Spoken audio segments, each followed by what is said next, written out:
Sprint Car Hub has shown you inside racetracks all across the world. We've shown you how engines are built, we've shown you how shocks are made, and one thing that I really wanted to do was show you how chassis are made. And what better one to visit than Maxim here in Springfield, Illinois.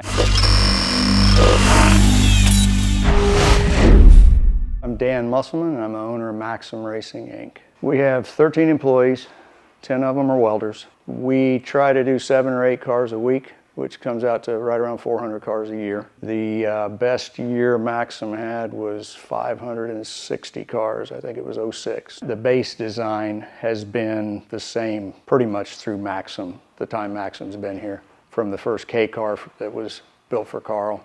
Not a lot's changed, there's variations of it. A lot of the changes through the years have been because of what we've seen with the damaged cars that come in. If you see a pattern of the way a car bends or twists, then we try to learn from that and make changes as we see fit. We've been fortunate enough, we sit in on some of the meetings for the specs. Obviously the series drive the particular specs, but the teams are what drives the variations of our cars. The teams are like our R&D. We don't have a house car. So what we learn from those national touring teams is kind of the R&D that we do. We have a very solid customer base. You know, we have many customers that have been with Maxim for most of the time Maxim has existed. And I think it's like any business you have, it's about the people that you have in-house and the people that you do business with. So we're very, very fortunate in that way.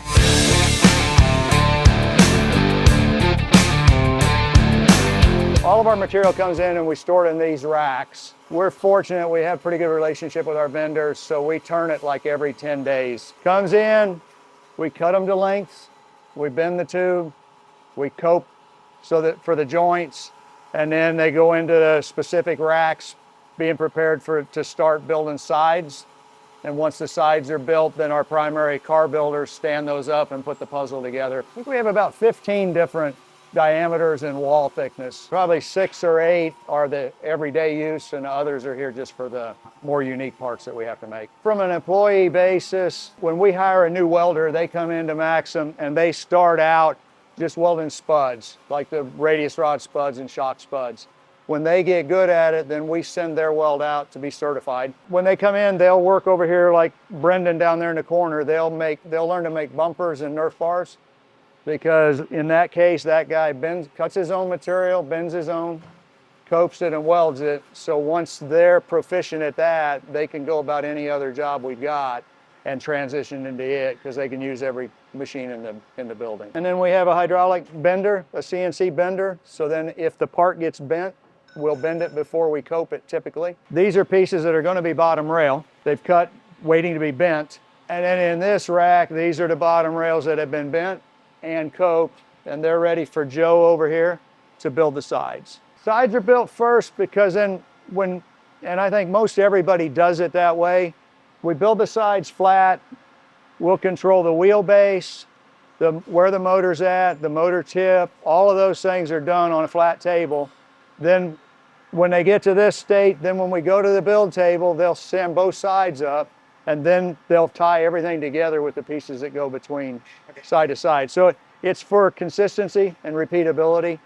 So we'll build the side in the same fixture. Every car, every side comes off the same fixture. So this is our side table. Again, I feel like everybody builds their cars pretty similar. The plates are adjustable. We can change the wheelbase here. The rear of the car seldom changes, but the wheelbase will change here.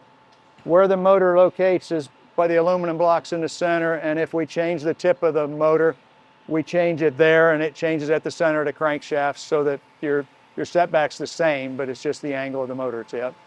All that happens here.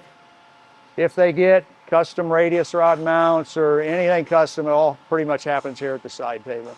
The 3 tables this way, the far table down there, that's the original Maxim table. How long has that been around? Since Maxim started in, I guess it'd be like 1987, wow. Something like that. And it's just had adjustments over the years? And not very many. Okay. Most everything that's changed on the cars has happened above the torsion racks and the motor. So it's all kind of amazingly similar to what they would have been, the first K car would have been. Grant on table 1 is a 20-year employee.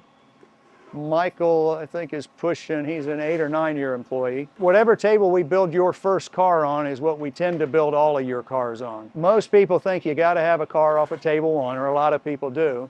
Well, because they only had one table when we started building cars for Kinzer, and that's what he had. For reference, the big game cars come off of table 1. JJR cars come off of table 1. Kofoid's cars, they come off of table 3. So we feel like there's difference because the tables are a little different, built at different times, and the welder is different. But we have good success off between the two now. The middle table was predominantly our non-wing 5-bar build table, and most of the non-wing stuff's kind of gone away from that build style. So we build off of 1 and 3 now. We used that middle table toward the end of COVID to get ourselves caught up. We had 3 tables running at that time. They're always on their table. When we go back to the finishing room, the same finisher finishes for a builder so that they know their habits or what isn't welded or what needs to be done, to try to stay consistent again. So the interesting thing about Maxim cars is if you look close enough, there's probably 5 guys that welded on a Maxim. When we bought the company, we took a car off of table 1 and redid all the blocking on this 3rd table here to match, so they're as close as we can make them. The primary difference is each welder's kind of got a signature. Our sequence is the same, but each guy welds a little different, so you'll get a little different characteristic. We have 2 guys in our machine shop, and they basically machine all the custom stuff. And for the most part, custom things are cockpit related. Everybody has a specific way they want to sit and the way they want to feel. Next step is the finish room.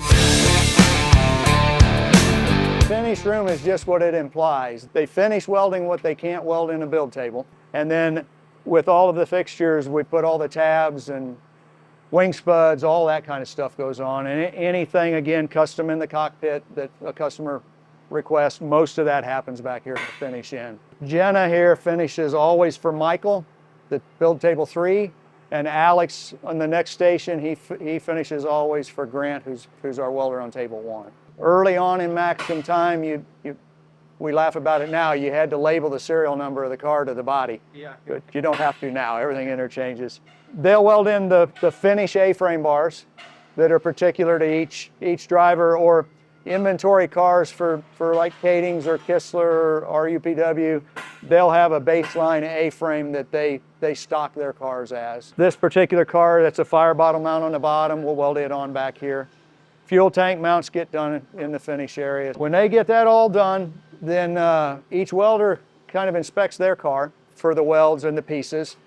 And then for the last 5 years, this table that it's sitting on, we stress relieve all of our cars. It's a vibrating table, and they vibrate for about an hour, 2 30-minute stints. It was requested by one of our customers to look into it, and it seems as if since we've been doing it, the teams that buy multiple cars don't really have the one real favorite car or one they don't care so much about, that the difference from car to car is much less of a difference. You can't measure it. It just kind of changes the frequency. It's just like it relaxes it a little bit, tries to take the residual weld stress out of it. We hold it at the front and rear torsion rack and at a steel motor plate, and then there's a couple hold downs between those areas that we hold it to the table. When it's vibrating, you don't see it moving here, but you can physically see it moving at the top of the cage. They'll make more noise the first pass than they do the second pass. You can sense that they've relaxed a little bit. Can't really measure the deal. We just feel like it's kind of another step in trying to be more consistent. You mentioned repairs. We've got a car back here being repaired today. Sean's everyday job is building our axle beams. When we're caught up on axles, and then like this time of the year, he's our repair guy too. After we bought the company, we made this table so that it's specifically for repairs. They can leave the steering, and motor plate can even be in it. They don't have to take their brake lines and stuff like that off. So all of our mounts are so that in a hurry, if it's a minor repair, we can set it up there and handle it. We don't make our own fiberglass, but we're the only customer for the guy who does. This, starting here in about a month, he'll bring us 10 or 12 complete bodies a week. Out the back is kind of a staging area for when the product is done. The cars to the left of the forklift are already repaired, waiting to be picked up. Cars to the right against the back wall, they're repairs that need to be done. Everything back in here is staged, either waiting. We got a truck coming for Kading that'll pick up 6 or 7 cars next week. Carrie's cars for Vermeer are here. I'll be taking those to Indy this weekend. And that's the first of 2 for Buddy Kofoid over there. This time of year, this room stays fairly full between repairs and new stuff going out. If you like this, there's so much more to learn about sprint car racing, so make sure you watch one of these videos next. And do not forget to grab your Sprint Car Hub merch.